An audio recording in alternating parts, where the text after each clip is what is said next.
Guys, പെട്ടെന്ന് ഉമ്മയുടെ cousins വിളിച്ചിട്ട് പറഞ്ഞു വേഗം കർമ്മയ്ക്ക് വായോ, ഞങ്ങളവിടെ ഇപ്പം എത്തുന്നു. അപ്പോൾ ഞങ്ങളെല്ലാവരും കൂടിയിട്ട് വേഗം അങ്ങോട്ട് പോയിട്ടോ. അപ്പോൾ അവിടെ അവരെ കാണാനൊന്നും ഉണ്ടായിരുന്നില്ല. അപ്പോൾ അവർ വിളിച്ചപ്പോൾ പറഞ്ഞു ഒരു 5 മിനിറ്റ് ആവും അവിടെ എത്തണമെങ്കിൽ, ഇപ്പം എത്തുന്നു പറഞ്ഞു.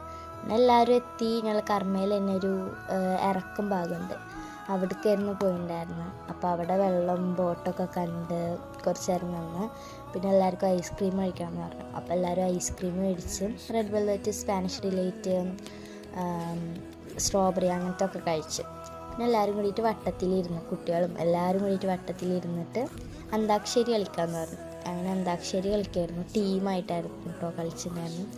നല്ല രസമായിരുന്നു.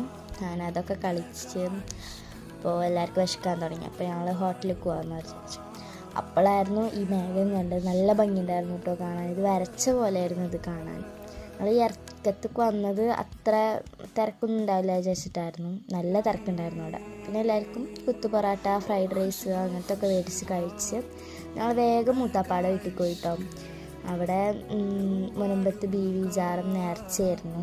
അപ്പോൾ അവിടെ അങ്ങനെ കുറേ ആൾക്കാരുണ്ടായിരുന്നു. മൂത്താപ്പാടെ വീട് പുതുവഞ്ഞാനിയിലായിരുന്നു കേട്ടോ. അപ്പോൾ അവിടേക്കൊക്കെ പോയി. കുറേ ആൾക്കാരുണ്ടായിരുന്നു. അവിടെ പ്രാർത്ഥനയിലൊക്കെ പങ്കെടുത്ത് പിന്നെ അവിടെ അധികം നേരം നിന്നില്ല. കടകളൊക്കെ കണ്ട് വേഗം വീട്ടിലേക്ക് പോയി.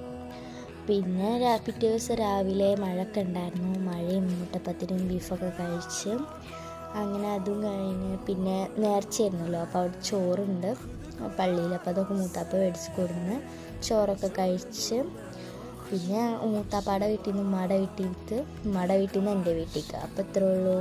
ലൈക്ക് ചെയ്യുക, ഷെയർ ചെയ്യുക, കമൻറ്റ് ചെയ്യുക. ബൈ.